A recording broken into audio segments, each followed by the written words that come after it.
Hey everyone, back one more time. I've got a specific question to answer tonight, and that is if you have a power load in your base that exceeds 100 units, which is the maximum output of one of these batteries, large batteries, how do you provide battery backup to your base? Here's the problem.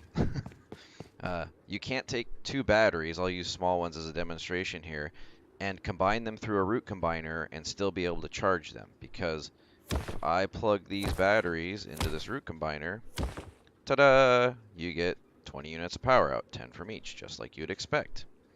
But we still have that bug that exists with blockers. And if you want to be able to charge these batteries, you need to put them behind a blocker so that you can turn them off and let the power charge them. But if you put a blocker between the source and the combiner, boom, does not work. We still have this bug, and I'm certain it's a bug now, that if you have any devices between your power source and your combiner, the combiner doesn't work.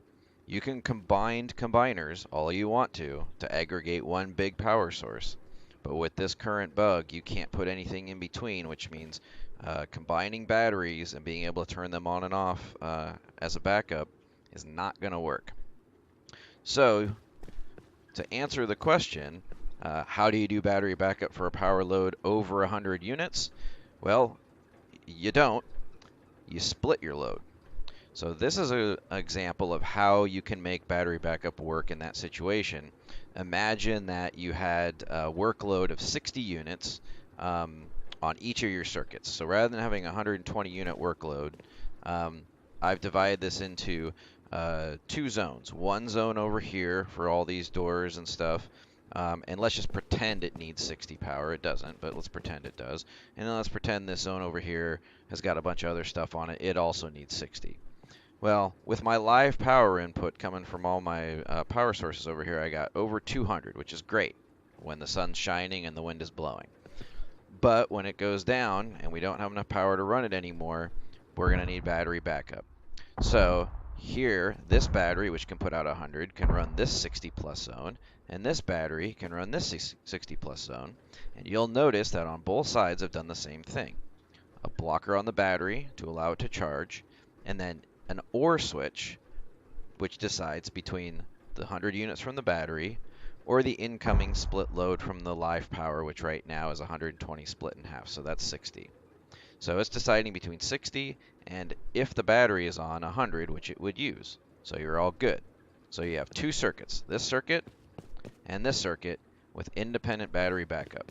The other reason this is a really good idea is resiliency. If someone blows the crap out of your power sources, or if they blow the crap out of this wall and blow up all your input switching, your two zones can continue to operate off of their battery until they get to that part of your base and start knocking out this OR switch and the battery and so forth. So this not only lets you provide battery backup to larger power loads, it also adds resiliency by splitting it all apart into independent zones that can run on their own. I will explain the switching here. This is a combination of pieces that I've explained before, but the first electrical branch is our configurable main load. In this case, it's set to 121, which loses a bit, so it's 120 being split into our two primary security zones, or whatever these are. Then the next branch, also configured, I've tapped off 15 that I'm using for a secondary circuit just to run some lights and whatever else. I've also used this to tap off a couple units into a splitter that powers the two blockers. That way the blockers know we have some leftover main power, so they shouldn't use the battery. If your input source is over the configured amount here, the excess power goes through here. So as long as you've got excess power, then this splitter here is telling the blockers to run, which means charge the batteries.